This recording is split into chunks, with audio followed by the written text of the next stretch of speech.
Hi guys! Hello everyone! Welcome to my vlog. So for today's video, magluluto ako ng ginisang munggo. Very simple lang naman. Kung ano lang yung available dito. Ganun lang. Hindi yung special munggo. So happy Saturday guys, wherever you are. So 11:27 in tanghali. And ang sahog ko pala guys sa munggo ay ito. Dahon ng sile. And then dapat pechay kaso wala. So, talbos na lang ng kamote. Tomato leaves. And then, meron akong konting chicharon. And dahil napakuluan ko na kanina itong ito yung munggo na napakuluan ko na at lumamig na.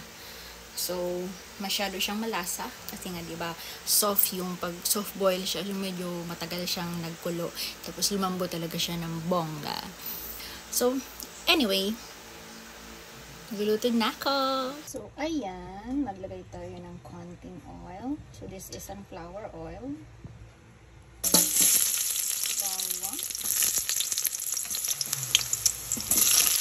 Gulay. So, ayan. Ngayon, yung chicken ko kasi masyadong frozen. So, tinamad na akong antayin siya. So, maglalagay na ako ng smoked ham. Pork yan. Tapos, sili. Ayan, halo-haloin mo lang siya. Ganun lang. So, ayan, maglalagay ako ng pork cube. Tapos, maglalagay ako ng black pepper.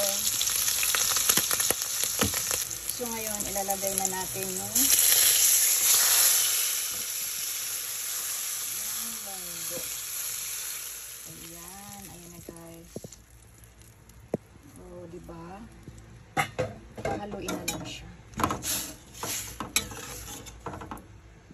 So, ayan. So, ito na siya. Antayin ko na lang na kumulo yung ito. Tapos, ano na siya. Ayan. Ayan guys, naglagay ako ng konting konting asin. Tapos, konting soy sauce. Kaya medyo ganyan siya. Ngayon, ilalagay ko na yung gulay. Ayan, ilagay na natin yung talbos sa ibabaw. Luto na yan guys. Luto na siya. Timplahan ko na rin. Ilagay natin yung dahon ng sili. Haluin mo lang yan. Ganun lang. Kami lang din naman kakain. Tapos, sa ibabaw na yan. Chicharon na yan. Tapos, i-press down mo lang ng konti and takpa ng konti. Ayan, luto na. Tapos na yan. Para hapok yung gulay. So, luto na to guys. Ito na yung katapusan ng vlog. That's it, my vlog for today's video. Luto na to guys. Luto na. Okay na sa akin yung lasa niya. Super creamy niya, no? Ayan.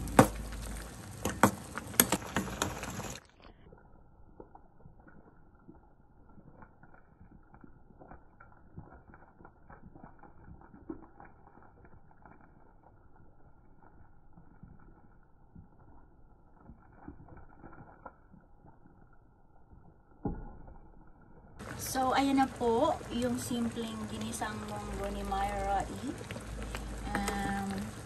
Kain tayo guys. So, tapos na. Luto na. Thanks for watching guys.